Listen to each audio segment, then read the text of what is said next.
You're listening to Podcast PXN, PlayStation, Xbox, Nintendo. Let's do this. What's up, guys? Welcome to Podcast PXN episode 24. I am one of your hosts, Daniel Prindle, aka Dana's DTM on Twitter, and I'm joined by the pride of PlayStation, Sean Babiak. Sean, we got some awful news this week that we're leading our news stories off with. I know you're probably very upset about this. I'm a little broken inside. So I'm always broken inside, though, so I don't know the difference.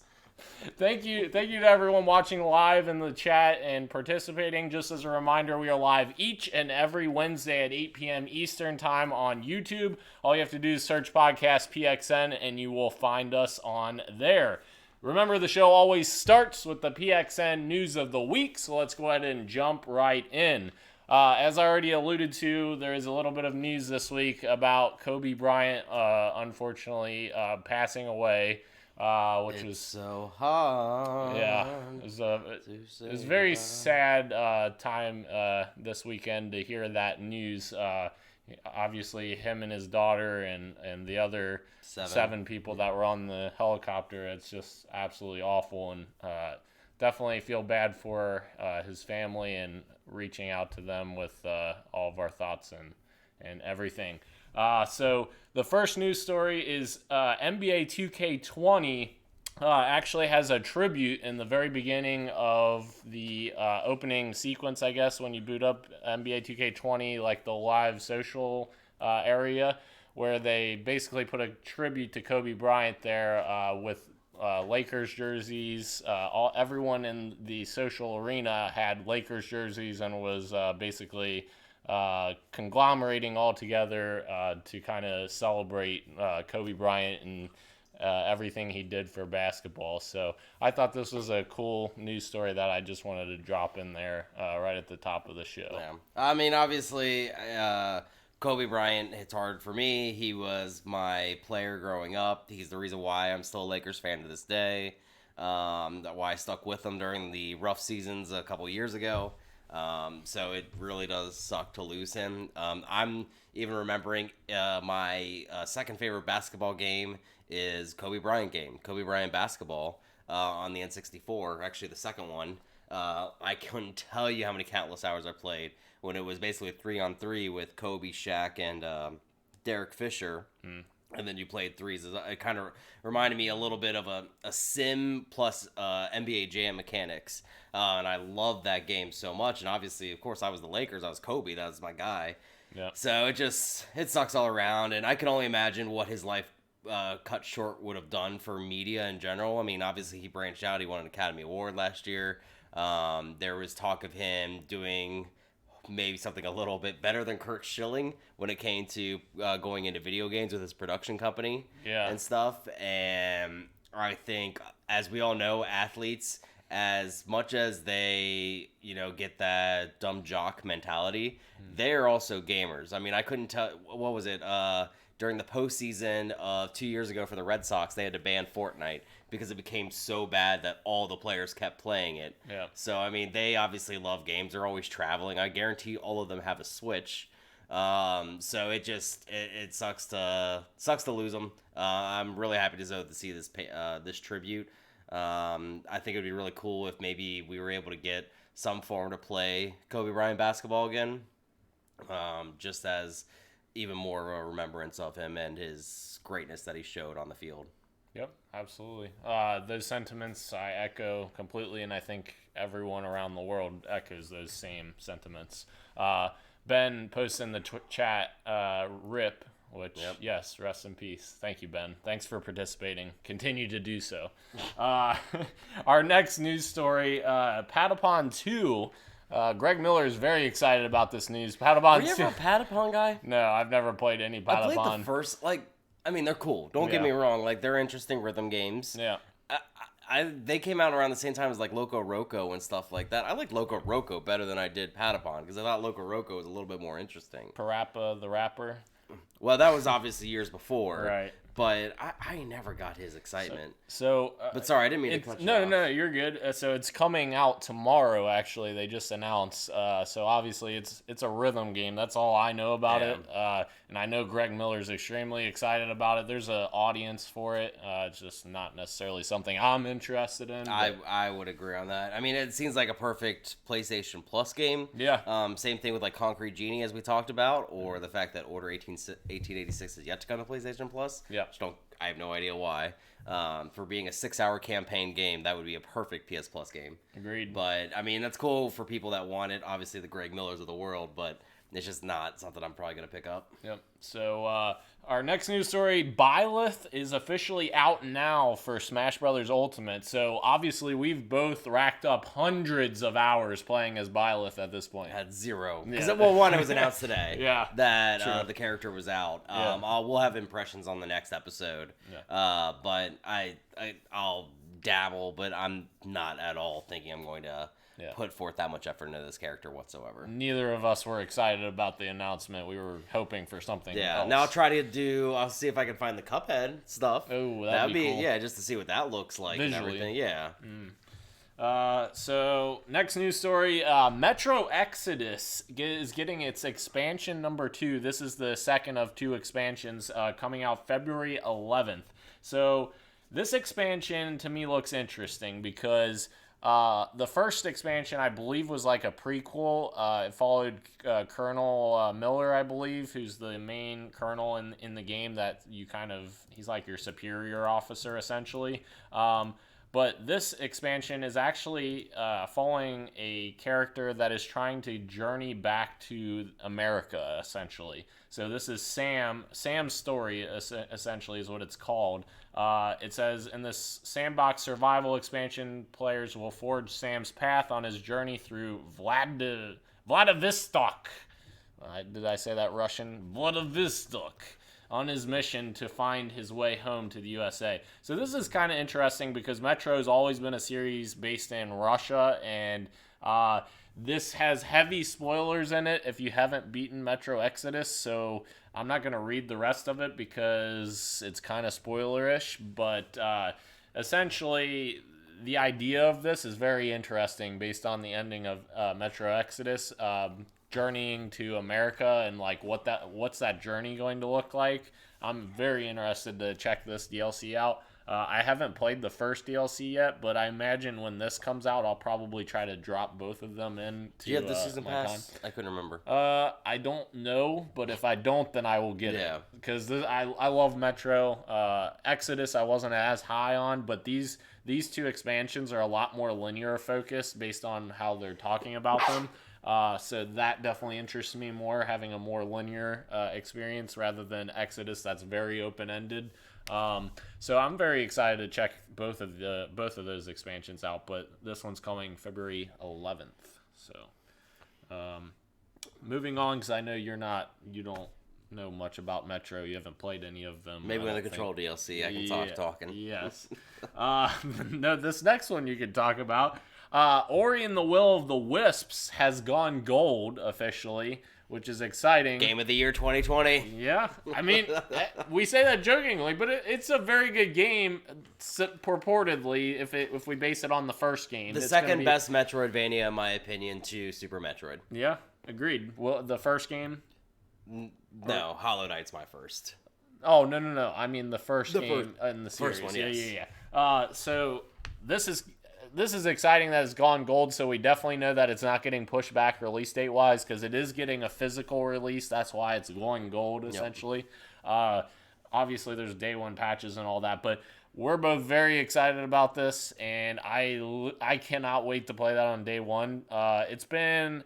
Actually, I played a little bit of the Game of the Year edition when we were talking about that. A month or 2 ago or something like that. Yeah, and that was the first time I played it since I beat Ori back in, 2015 is when it came out. So I'm very excited to jump back into more Ori and kind of get my hands on a sequel and what that looks like. So. Yeah, it's going to be just... I know I shouldn't predict the future as far as it, but given... how well I love the first, I'm just predicting that it's going to be amazing, in my opinion. I mean, I'm already looking at those videos, seeing the combos now that you can do with 2. Yeah. And just looking at the exploration, it's going to be very similar. I'm very curious about the baby owl coming into play. Maybe that's going to be some sort of mechanic or something like that. And just the stunning nature of the game. You kind of get lost in the serene setting almost. So I can't wait. This is my first must buy or must have in 2020. I can't wait to play it. I agree completely. Our next news story is another one that you can comment on because you've played Resident Evil 7. So our next news story is Eurogamer has reported that Resident Evil 8 is going to be a first-person game, as well as confirming, well, not confirming, but kind of giving us more details as well. So there's kind of some interesting things here that they were bringing back zombies for Resident Evil 8, according to this report. It's going to be something that's going to offer us new enemies as well, like werewolves. They talked about possibly adding werewolves, which I don't know how you feel about that. Some traditional Resident Evil fans may be upset about that, although I would argue Resident Evil 7 didn't really follow the history of the franchise either because it wasn't really zombies. Ever since 4, they've gone away from zombies. True. I mean, it's Las Plagas was not a zombie. It was almost an infection that was spread in a sense of like a plant, basically. And then 7, you had the goo. I can't remember what they ended up calling them or anything, but it was always the black goo. Yep. That were equally as terrifying because you technically couldn't kill them. Ouroboros? Is that what it was? No, that's one of the things I thought in 4, isn't it? I thought that was 5, Ouroboros. You might be right on that. But regardless, it was just, I don't know. I think that it doesn't really matter. The werewolves thing does kind of scare me. I won't lie on that part. Yeah. I don't know if that's the right route to go down as far as having that. Because if you think about it, lickers were essentially werewolves in their sense. As far as their speed, what they were doing, yada, yada. So I don't know if I necessarily agree that has to be what it is. I'm actually excited for it. Yeah. Just a little nervous. So the first person in Resident Evil 7, I thought was actually very well done. Yeah. The issue is always with Resident Evil 7, the second or the last third of it, when you get onto the boat. Because it turns into a completely different game with sneaking and a lot of action. True. And it didn't need to be that in first person. So it'll be really interesting to see the route that they kind of go with it, if they've kind of taken the lessons for it. I really love the villains from it, and I thought that was a really cool thing to have this, like, essentially a very creepy backwater hillbilly family, I guess you could say, because obviously the dad was terrifying, the mom was terrifying too when you're in the little shack and trying to kill her. So it's just, that was a really cool part. I love that it was in PSVR. It scared the shit out of me when it was in PSVR, but I still loved having that option. I thought that was a really cool thing. I didn't feel, I guess, back-channeled in. It was actually there as an enhancement, more or less, for it. And a couple other things to add as well. Apparently, the protagonist from Resident Evil 7, Ethan, is returning as well, which is... I don't know if that's a huge deal because he wasn't that interesting, in my opinion. No, he said like 12 lines, and and you made that choice too, which actually, now that they say that, like, so which choice do you go with? Because you either saved your girlfriend or you saved the sister or the daughter of the family. Yep. So you made one of those two choices, so I wonder if now there's going to be essentially a right choice for that. Yeah, I think they'll do something Infamous-esque where they say this is the path that we're taking. Because I saved the daughter. Yeah. I was like, dude, my fiance's evil. She's not a good person. That's true. Yeah. And she stabbed me within the first, 5 minutes of the game. That is true. And also, Chris Redfield is returning as well, which is kind of continuing on that tease from the end of I was going to say, I really always meant to get back to the Gold Edition, DLC stuff. I heard the escape room part was, really cool and very nerve-wracking. 20 minutes how to figure out how to... It's, basically an escape room that, is so popular today. So I thought that was, really cool. I'm excited with the direction of Resident Evil. My biggest worry, though, is we're almost out of the remasters for the third person or over-the-shoulder ones. I have been on record, I don't want Veronica X's. Veronica X's are not memorable or have a good story. Claire Redfield is not as good a character as Jill or Chris. Leon, even, I guess you could almost say, better than Carlos, even though Carlos is only one game. But, right. I don't know. They definitely need to, in my opinion, stay away from that. But where do you go after this? That's cool because 3's coming out here. Yep. And then if 8 is actually first person, and maybe comes out like the next year in 2021, that's cool. So then what is 2022 for Resident Evil? Ori 4 remake.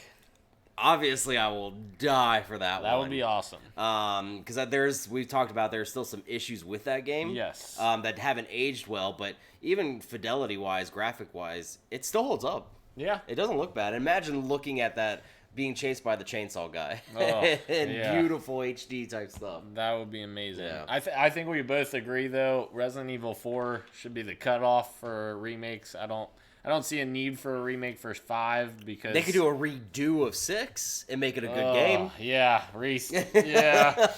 I literally strip everything out of 6 and start fresh, and maybe I'd be. I was gonna say that there's your remaster of 6. Just redo it, or just remake or put out a new Resident Evil 6 and say, hey, this was our Resident Evil 6. What are you talking about? What's that other game that you guys like? We didn't totally take a massive dump on this game before. What are you talking about? Yeah, that game's awful. Yeah. Moving on, there's a tweet from Phil Spencer. A twit? That just came out, actually, yesterday. So I thought this was very interesting. He tweets out, great update today with Daryl Gallagher, who's the head of the initiative. And he also tagged Matt Booty, who's the head of first party at Microsoft. And the team at the initiative, incredibly talented studio, challenging themselves to do new things, and I think he accidentally typed things again, and old things in new ways. So, interesting that he's essentially subtly hinting that the initiative may be bringing back an old Microsoft IP and reinvent it. No, and reinventing it, so to speak. So, a lot of people have ideas about what this may mean, and I agree with some of them. And I was going to save this for our predictions for 2020 because that's one of my predictions. But essentially, I think that they're going to bring back a very big IP and turn it into something. Well, not a very big IP in today's world, but a big IP that was known a long time ago and reinvigorated and bring it back to the forefront. They're essentially... So for the countless millions of people that don't know what the initiative's track record is, kind of fill them in. Yeah, so the initiative is a brand new studio. They just started in 2018. At E3 2018, they were announced. So they had already been operating for like 4 or 5 months when they were announced at E3 that year. Daryl Gallagher, he's formerly from Crystal Dynamics, as well as some other big studios as well. He's been involved in very high-quality games in the past. He started the studio from scratch, and then it was announced at E3 2018 that they're a brand new studio, and they're creating a brand new game, not necessarily new IP. They haven't said new IP.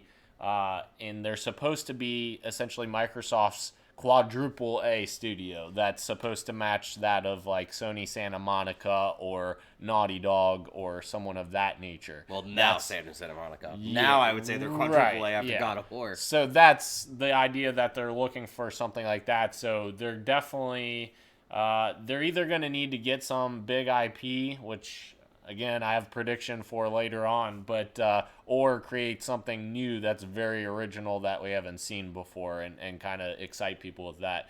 Before you say your thoughts on it, Ben says in the chat, I just missed this, werewolves are cheesy as heck. I agree with that. I don't think Resident Evil needs to be a monster game. No, it really doesn't. I agree. Stick kind of where you're at. Yeah. I don't know. I think Phil Spencer just made the initiative to get his quadruple A Voodoo Vince game that he's always wanted. Really? Quadruple A Voodoo Vince? Hey, he's obsessed with that game. He would be the only one that would pay for that, Yeah, too. but he would I made money on it. Right. I bought it 40,000 times. I mean, go for it, Phil, if that's what you want.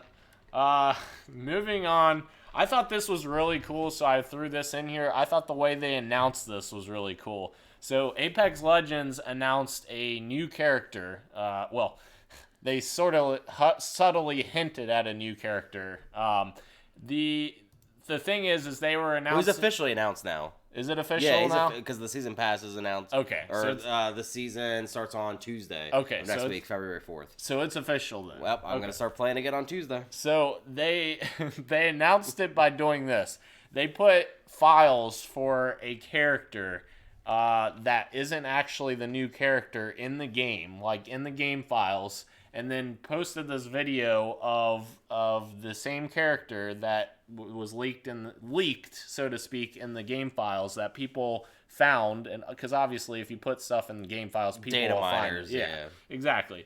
And so I thought it was really cool. They have this guy sitting down with an interview with a young lady, and at the end of the interview, this guy just gets freaking destroyed, like killed by stabbing in the middle of his chest, like after some flickering, by the actual new character for Apex, which is just like, that's such a cool way to announce a new character. Like a giant like, F you guys, we got one over on you. Like this is actually the new character. Like I thought that was awesome. Yeah, I mean the love and care that Respawn keeps showing to this game, and the community keeps actually praising them for it, just continues to grow. Yeah. I mean, I'm nervous to get back into it.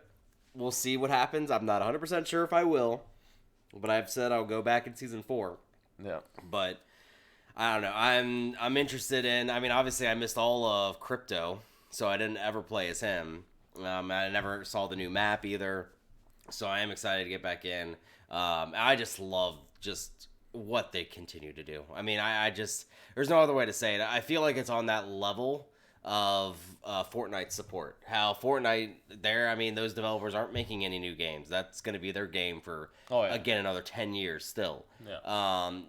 But like they have people that are dedicated and that support it. And I can very easily see whatever Apex keeps evolving into, that's what's going to carry on to next gen too. So if you think about it, not only on top of all these other games that you're going to have on your next gen platforms, but you're also going to have a banger still when it comes to Apex still out there. Yeah, I agree. Give us Titanfall 3 too.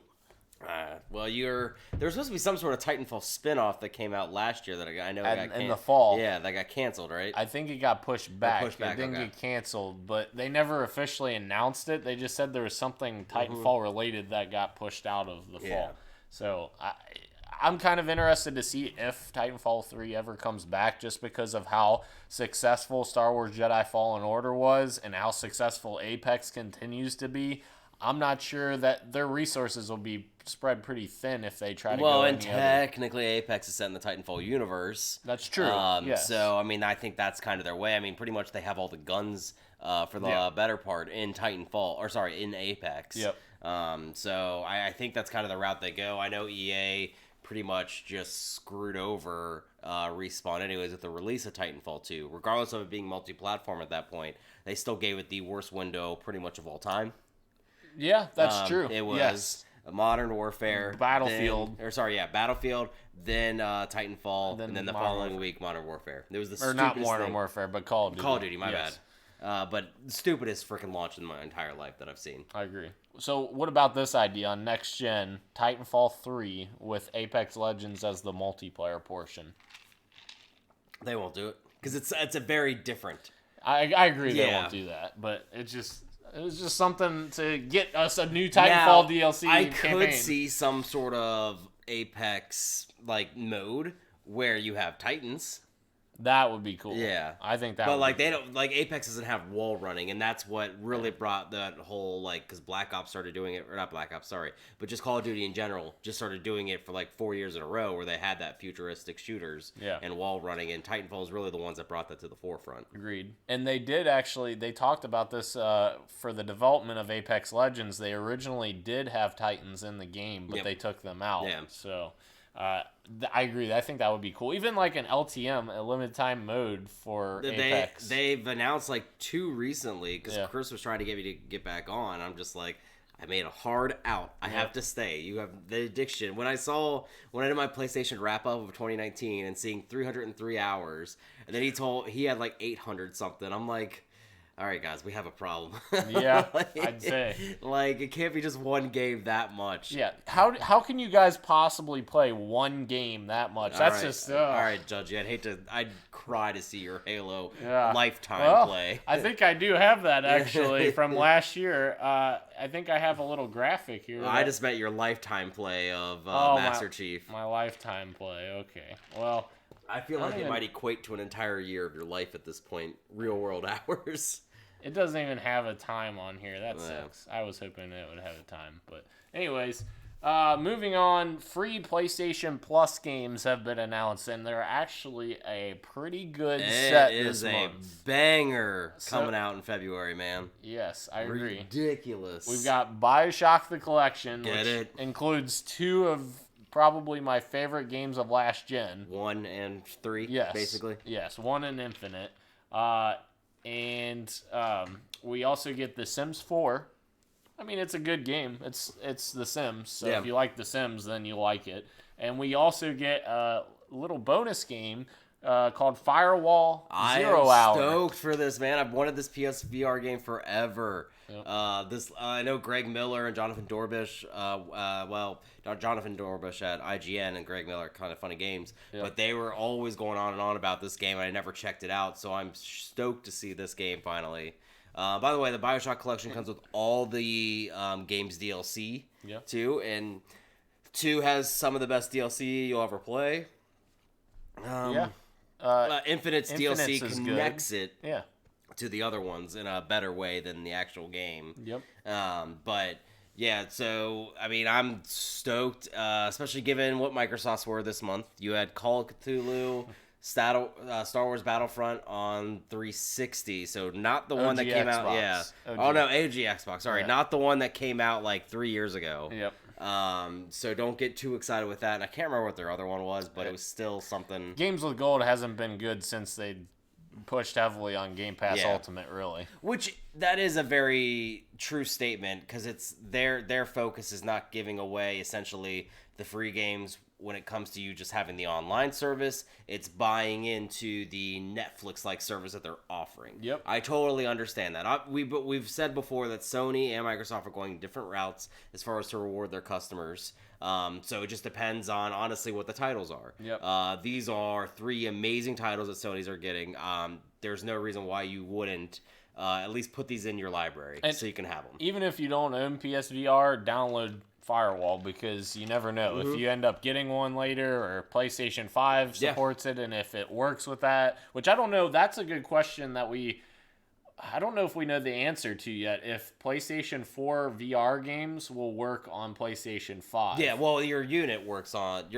Your current unit will work on PlayStation 5. That's been confirmed. So I would assume your games, because already PlayStation 4 games are supposed to work. Hopefully, but there are games on 360 that are Connect games, like Connect Adventures and stuff like that don't work on Xbox One, because it's a different Connect, partially, and also because the games aren't supported. Yeah. So hopefully that's the case. I would assume, just with how they've continued to support VR. They announced last month, obviously, or earlier this month, 5 million units have been officially sold. So I have a feeling that it still will. I hope this is a trend that we will continue, though, because this is something that I wanted from PlayStation Plus forever, is I didn't need 2 games. I rarely get to any of the games. I mean, the last time I did, I think, was Darksiders 3, but... If you want people to start supporting better when it comes to PSVR, offer those free games in there. There's a ton of games. Agreed. They have a ton of first-party games, too. Like, that's such a smart thing to do, is offer PSVR to get people into it. Because just like you said, if you, at some point, break down, you know what, this thing's only $150 now. It's something I want to check out. It's a cool thing to have around. Holy crap, I got 4 games already. Like, it just makes sense. Agreed completely. So, our last news story of the week EA has some rumors out there that a Knights of the Old Republic remake or remaster, or reimagining, remake or reimagining, they're going to release a new one of those, and it's going to be announced somewhat soon, maybe. I don't know. But this comes hot off the heels of Kathleen Kennedy, who is kind of the Lucasfilm head honcho, so to speak. And she had made a couple of comments about how Knights of the Old Republic would get kind of a uprising, like it would have more stuff coming very soon in that realm of Star Wars. So this is very interesting. Obviously, the original games, I believe, were both of them made by Obsidian, or yep. Well, BioWare, but I thought, isn't it Obsidian? I thought it was BioWare. I don't know. Anyways, so they're supposed to be releasing a new one. My only question is, how are they going to differentiate in the Star Wars Battlefront realm? Technically, we're both right. We're both right. Yeah, is it both? The first one was BioWare, second one was Obsidian. Okay, there you go. So, how are they going to differentiate themselves from Star Wars Jedi Fallen Order, which is a very Jedi and Force-based game, and Star Wars Battlefront, which is a very fun, shooter type of experience? Where is this going to fall in between those, I guess, is my only question. So Jedi Fallen Order is canon now in Star Wars. Yeah. Disney has confirmed that. They said pretty much anything going forward is canon. Knights of the Old Republic had a lot of stuff, and even two, that they established in the Star Wars universe that's now considered Star Wars legend, which is stupid, because they introduced some badass villains in that are more powerful than Darth Vader and Darth Sidious in a way.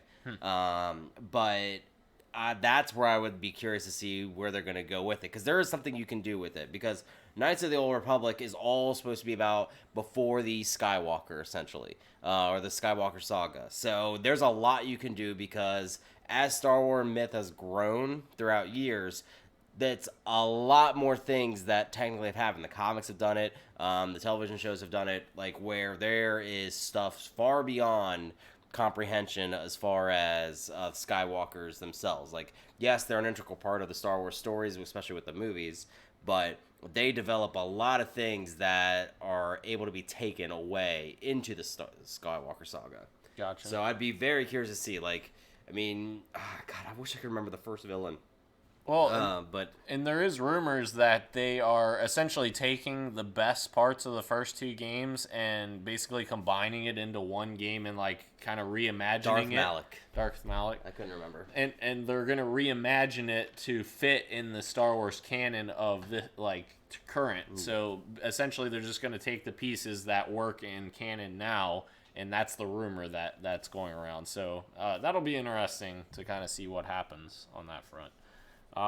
Moving on, games we were playing. I went back to Assassin's Creed Ezio Collection. So I haven't played Assassin's Creed 2 since I beat it on the original on 360. I bought the Ezio Collection when it came out on Xbox One at some point when it was on sale, because I love that franchise, and I just never got back to it. So I started playing that, and I'm already a third of the way through the game. Absolutely love the game. It definitely reminds me of all the problems that I had with the game. Weird as hell watching you play that, bro. Not gonna lie, weird as hell. Jumping around and the traversal is the biggest thing for me. The traversal is light years behind what Odyssey and stuff is now. You don't realize it when you're playing it at the time, because it was so much better than the first Assassin's Creed game, but it is light years behind what's currently happening now. But the story is so good. I love Ezio and all of the characters in his trilogy, so I'm very excited. I might try to get through all three Ezio games. We'll see. I don't know. Brotherhood would be the coolest one to go back to for me, because the only thing I wish is that they brought the multiplayer with it. Yep. Because I know we talked about that. I think it was last week or the week before. Couple weeks, yeah. But God, the multiplayer in the Assassin's Creed games were amazing. I agree. And Revelations, I would be excited to play that again, because I love Old Man Ezio. That's great. The other game I was playing was Disintegration Beta. So that's the new game from Marcus Lato, who was basically the father of the Master Chief. He created Master Chief. His new game is called Disintegration. It's in beta, and I played it on Xbox One. It is a very original game. I have to give it that. Like, it's essentially a mech shooter, kind of, with RTS elements. And it's very interesting because you have different classes of characters that have different power-ups and stuff, and they play very differently. Like, one has, like, a nuke that you can shoot, and it's super slow shooting. One, your favorite character has that. Yes, absolutely. It's very slow shooting, so you have to kind of make sure you're going to be on target with it before you shoot it. But it's a one-hit kill. You shoot it, and it just blows them up. It's just awesome. And you have these little units that you control. There's 2 to 3 units that you control, and you capture the objectives with those units, or you carry objectives. Like there's a key or whatever that you had to carry to a specific point on the map. Oh, the fuel drop? Yeah. So there's some very interesting things with the game. We'll have to see more on it for me to kind of be interested in buying it, I guess. It still looks like it's still early it's not early in development, obviously, it's beta, but they still have a lot of polishing to do. It still has definitely some things to prove, and I'm interested to see what they kind of spin the campaign to be, because this is all multiplayer that we're seeing.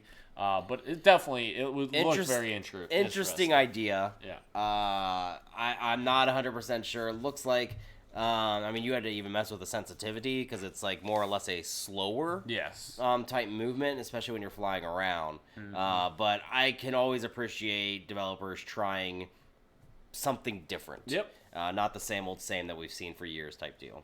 Agreed. So the game I've been playing is the game everyone should be playing is Celeste. So I know I'm like 2 years a little late on that. But first off, the Switch is having a massive sell on Matt Makes Games, the developer of Celeste. They also developed Towerfall, which a lot of people have it from PlayStation Plus, but like these were like 60 or 70% off. So normally $19.99, I got it for $6. And Celeste was a lot of different companies and outlets Game of the Year that year. So I mean, it was a heavy banger, and I am extremely sorry, I didn't mean to say liking it. So one, it gives you just flashes of Super Meat Boy, especially with this difficulty. And I've been unlocking B-sides too, which is the map, but even harder. So I have no idea because the first world I had 20 deaths. Jesus. Second world, I had 66 deaths. I'm about to beat the third world, I think, because I'm on the boss. 120? I am thinking probably 200 at least. I mean, there's so many difficult parts. But I love those types of fast platforming levels. So I am excited to keep going with it. Honestly, I thought it was kind of weird that everyone was like kind of just loving the story, like an 8 to... It's like between an 8 and a 16-bit game, and everyone's like praising the story for like what it talks about. I guess it's like emotional or mental issues and that type of stuff. And honestly, I thought it was going to be more overt, but it's very subvert in how it tackles those topics. So it's not like blatantly pulling it out. Like at one point, Madeline's, that's the main character's mom, calls and starts talking about her having a panic attack like she always does, but it doesn't like kind of put it down your throat. It just like says, okay, you just need to calm down, that type of thing, like enjoy yourself, that type of deal. But I am really liking it. There's no way I'm ever gonna 100% it.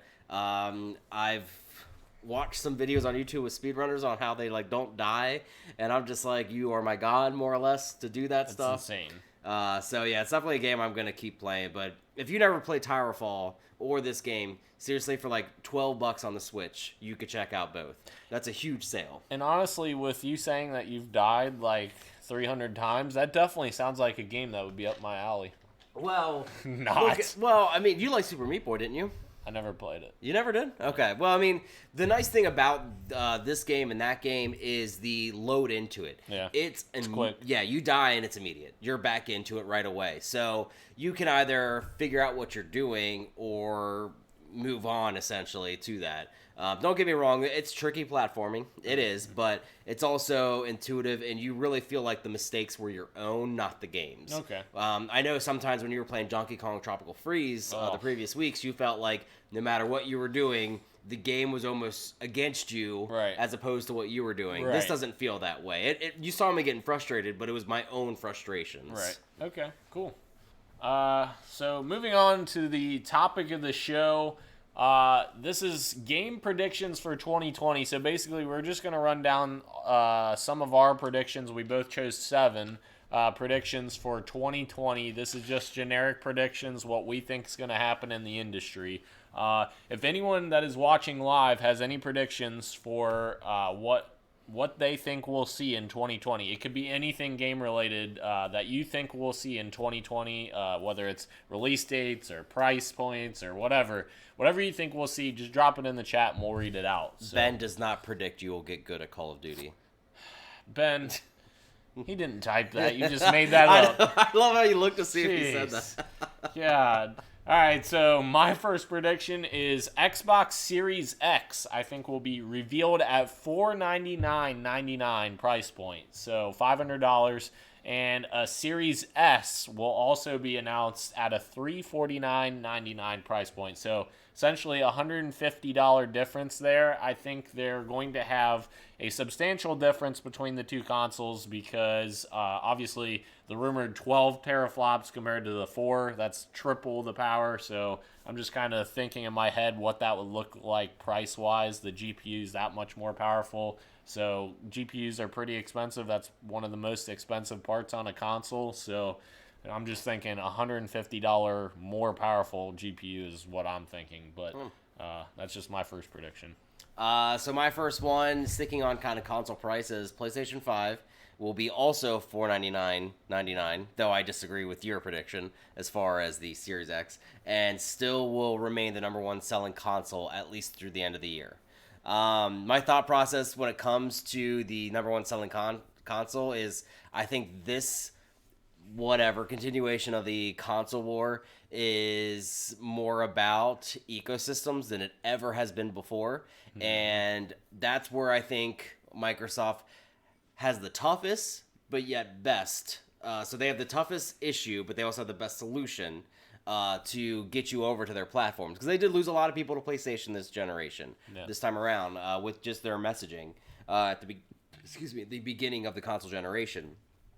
But I still feel that now that Sony has a lot of these people, and as long as they don't screw up the marketing messaging like they did with PlayStation 3, so it can't happen, but as long as they don't screw it up, they will continue to be number 1. Yes, I agree. Yeah. I agree with that, and part of that is I think, obviously, the idea that Xbox is turning into more of a platform than it is a console anymore, because you can play on PC, you can play on Xbox Series X, you can play on xCloud, etc.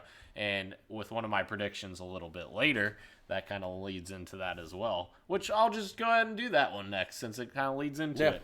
I think Microsoft will announce that Project xCloud will come to Switch, which will bring every next-generation game to the Switch. So this is interesting because if they do this, obviously Switch owners would be able to access any game on xCloud. So you have to imagine at that point xCloud is going to be very highly tied into Xbox Game Pass. So they're going to have some kind of service that will allow Switch owners to buy this Xbox. So announced, but definitely not launched. No. Not launched, no. I was going to say, I don't think the technology, especially with... No. They love each other, don't get me wrong. They have a very brotherly thing going on. I don't think they've started all dating yet. No. Not launched next year, but I'm just guessing announced. Okay. Yeah, I like that. So this is actually... I'm going to kind of stick with a little bit of the Xbox and PlayStation stuff going on. So this is a weird one, and kind of follow with me because I'm not obviously a primary Xbox gamer, but something Xbox announces will force me to buy a next-gen Xbox. Yeah. So basically what I mean by that is I have already plans to buy the PlayStation 5 no matter what. That's just what it's going to be. I'm going to get it. I've stuck with PlayStation since the PS1 days. Mm-hmm. Xbox, I actually bought the original Xbox at launch. I did not buy a 360. And then I bought an Xbox One solely because of 2 games. So there was an E3 where Cuphead was announced, and then the exclusivity deal of Rise of the Tomb Raider was announced. Yep. I love the original reboot of the Tomb Raider, so obviously I was like, oh, okay. that just forced my hand. Yep. And I got a sweet bundle because I got a 1 terabyte bundle, and it had the Master Chief Collection. I think it was like $299.99. The GOAT. So that was obviously a great deal, and I've had my favorite Xbox One game and their best Xbox One game was just Sunset Overdrive. Yeah, obviously Master Chief Collection. Yeah, so Sunset Overdrive, obviously. But I have a feeling Microsoft is going to have something announced at E3 that is going to basically say, Sean, you need both. Yeah. So this is where I see, so obviously I know you're going to be a Series X person, and if the Series S or whatever the Lockhart becomes, that's where I see myself coming into play and grabbing that. I don't know if at launch, because obviously they don't have an exclusive title for the Xbox series of consoles yet. They won't have just an exclusive, like, because you can play Halo Infinite on your Xbox One. Correct. And they've announced that nothing until the first year. Yeah. Well, there'll never be an exclusive to series because it'll always be on PC. But I think they're going to announce something that's going to make me want to buy it as well. My only nervousness would be obviously PSVR if it gets, and I'll go into that prediction later. There you go. My next prediction is a callback to earlier in the episode. So I think that the Initiatives game that Phil Spencer was tweeting a little bit ago, I think it's going to be a Perfect Dark story-based reboot. So here's the thing. Perfect Dark, back in the day, was a huge IP. It was something that rivaled GoldenEye. It was made by the same people who made GoldenEye. And obviously that IP has gone away since the launch of the Xbox 360. They launched with Perfect Dark Zero, and that game didn't really do much. It was kind of... It was very bland and blah. It was not a... It wasn't a true successor. Yeah. So I think that they will take the IP of Perfect Dark and kind of transform it into something way better than that IP has ever been known as before. Whether that turns into be like a third-person stealth action game or something like that, I think that would be super cool with some like heavy story elements. I think that would all be awesome with all like the little gadgets and stuff that she has, and I think that IP has a lot of potential, and with Phil Spencer teasing something like that I think that game could be really cool. Obviously, we won't see it until probably 2022. With Laura Bailey obviously voicing, because she voices everyone. Yeah, she's a voice in Halo 5, and she's a voice in Years 5 and 4 as well. So, that's my prediction. Cool. So my next one is Sony will restructure PlayStation Now similar to Xbox Game Pass at the launch of PlayStation 5. So obviously we know they're out of E3, but Sony's going to be doing other events this year. Obviously, they're going to go to Paris Games Week. They'll probably have some sort of presence at Gamescom too, even if it's just a booth. But their state of plays are going to continue. Yep. They're probably going to be a lot longer as well. But PlayStation Now has made leaps and bounds as opposed to where it was before. I just read that. That's great. Thanks, Tyler. Tyler says, heart. Dan, I love you. I'm your biggest fan, with a heart made out of that's a less than sign that's and a 3. That's a heart. That's a butt. Shut up. He butt you. No. Thanks, Tyler. So I think what's going to happen is there's always this talk about Xbox Game Pass and how it's basically Netflix. And I think PlayStation Now will become essential, even though it came technically first. Yeah. I think, and Hulu technically came first as far as online. I think it's going to be the Netflix equivalent of Hulu, essentially, to Xbox Game Pass. Because everyone just says, "Hey, I'll stream it on Game Pass, or I'll stream it on that." See, that was a heart. That's why I know. Yeah, love you too, Sean.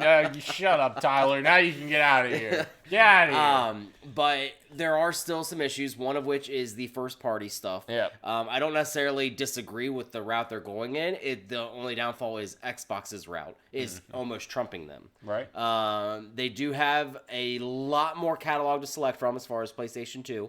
And PlayStation 1 games, even though I don't think they have PS1. I think they only have PS2, 3, and 4 on there. So I can see that. But I really think there's going to be some sort of restructuring, because I think I think you and I talked about this, but this coming generation all comes down to the services they're going to provide. It's not going to come that we know, regardless of everyone's comparisons, PlayStation 5 and Xbox Series X are going to look amazing. Regardless of what you say, they're all going to have amazing games. Regardless if I give you crap for Halo Infinite or you give me crap for, well, you wouldn't, but like whatever, Horizon Zero Dawn 2 or something like that. Like, they're going to be amazing games. But what else can you offer to entice me to that? Xbox has that leg up at this point, so it's like Sony kind of playing catch up with it all. Yeah, I agree.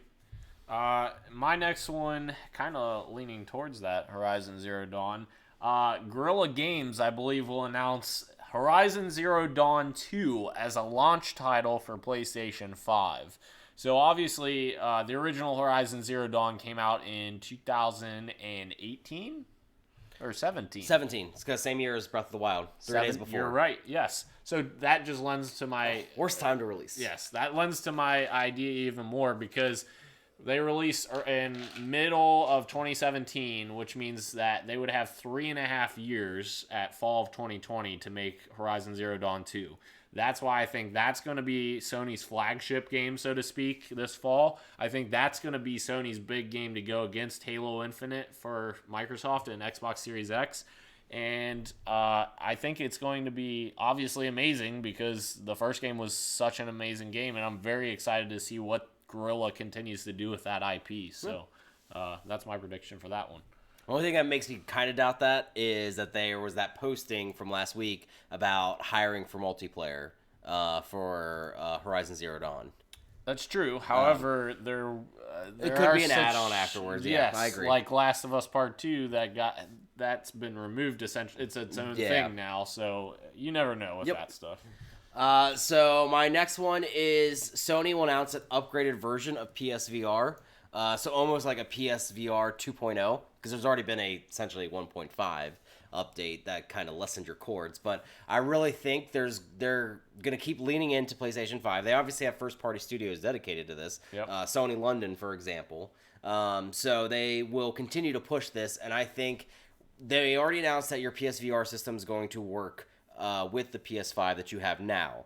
But I think to kind of show their commitment and dedication to this hardware, that's really just peripheral in the end, is having an upgraded version that, this is where I'm going to get ballsy, they're going to cut the cord.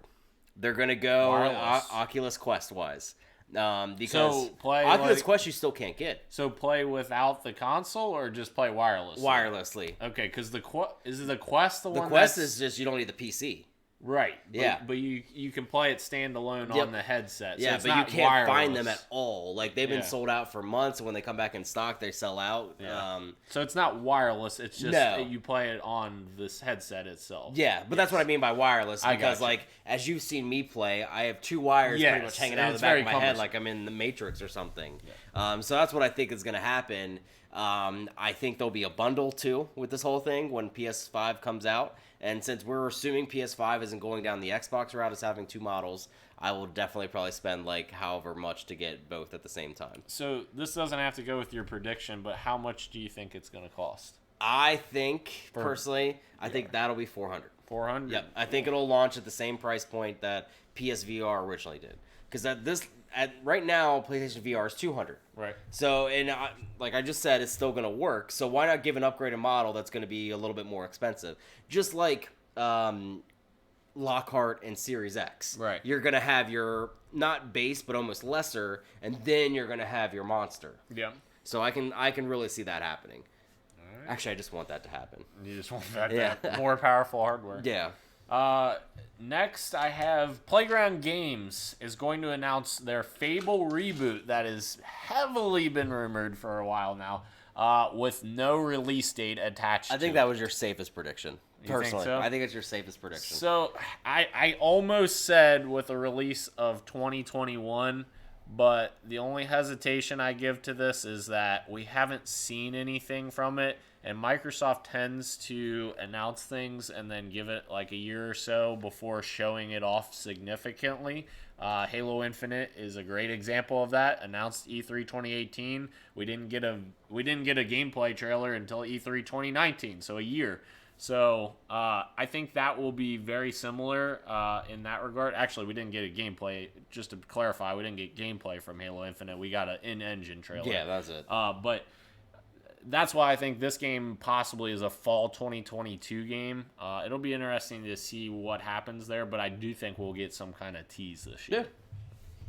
Yeah. So my next one is a rumor that's basically been going around, but I am saying the Switch Pro is not a thing and will not release this year. So the reason why I say this is, one, this rumor has been circulating pretty much since the launch of the Switch, that somebody's confirmed it or somebody said that it's coming, whatever it is. And it's been mostly outlets that aren't in gaming too, where this leaks from. That's why I think is always weird. Mm-hmm. I know we've talked about how does Nintendo compete with the upcoming consoles coming out this year. But they just released an upgraded version of the Switch this past year in 2019 that launched in September. So I don't see them actually putting out another hardware. I think whatever their next direct is after Animal Crossing comes out, that's where they're going to try to get us, is whatever they're announcing as far as exclusives is what's going to actually entice us. But I don't think the Switch Pro, if it is a thing, it's not coming out for a few more years. It's basically, I think it's going to be like a Nintendo DS and a Nintendo DSi, where it took almost like 4 or 5 years for that to come out. And who needs a better, more powerful Switch when you have xCloud on Switch? In a sense, you're right.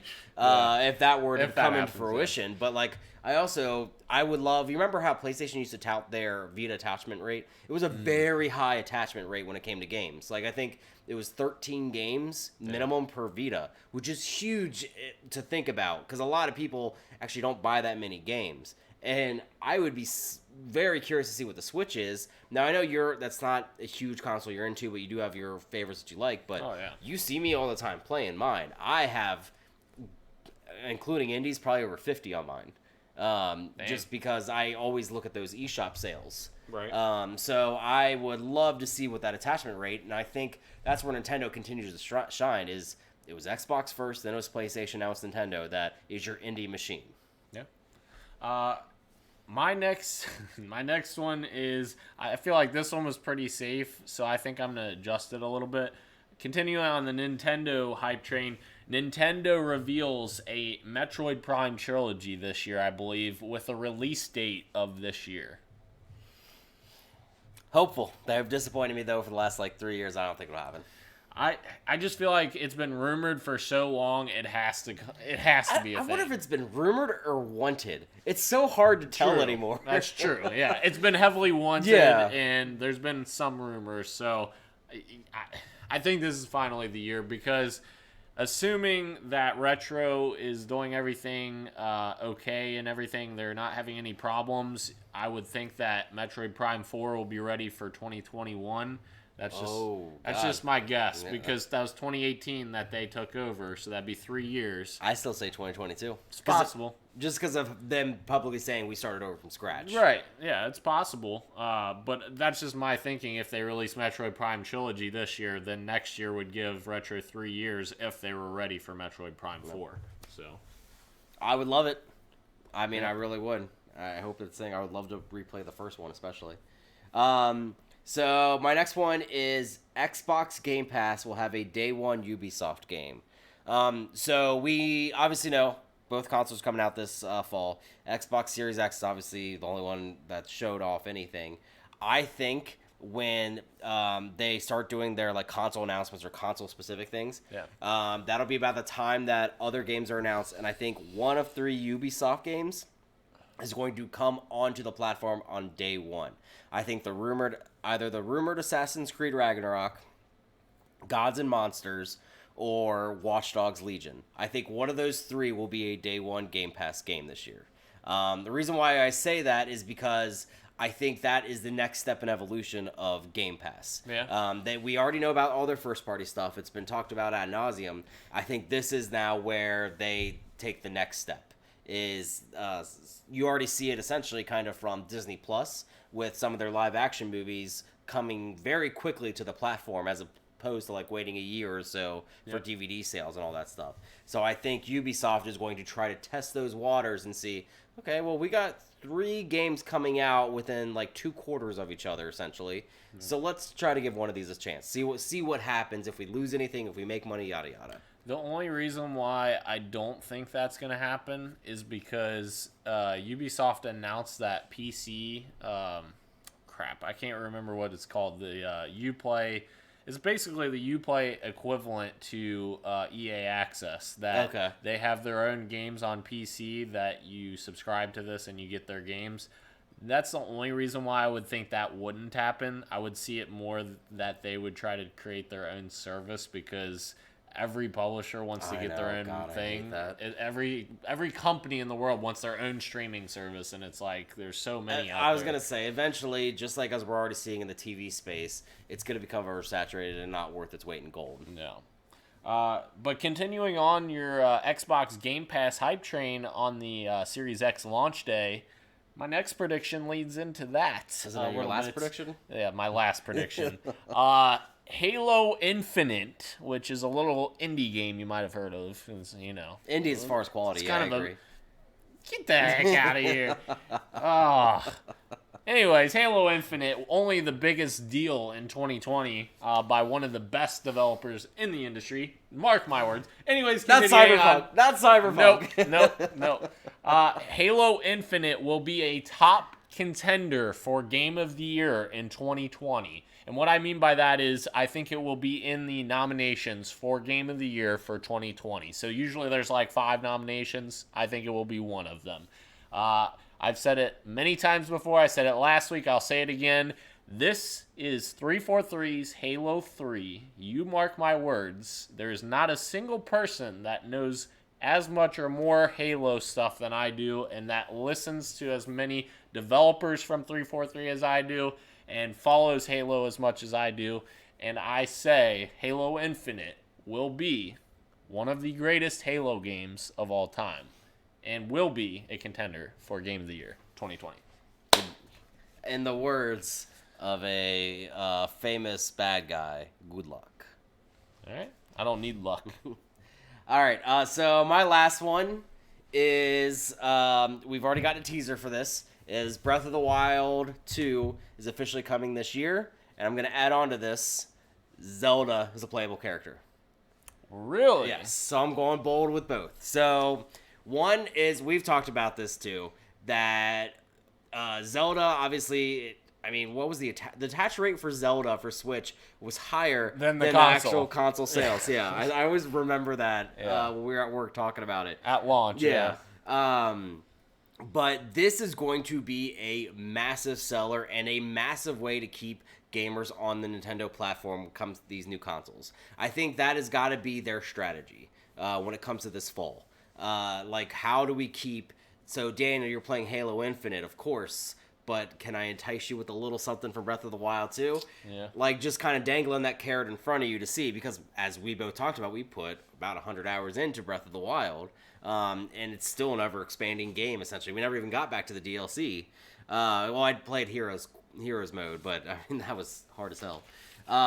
So I really believe that that'll be coming out this year, and they'll basically announce it at some point during a direct.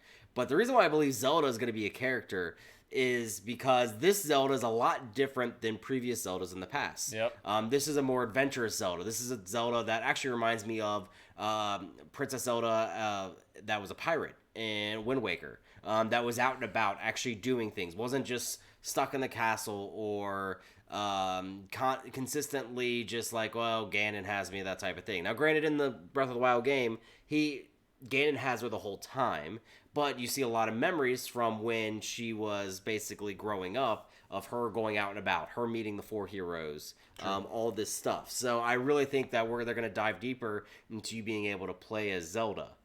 So I would obviously I want this to come in fruition. That would be awesome. I will basically cry if it does, because then what's the point of getting any next-gen console for me? Because I'm just going to be playing that nonstop.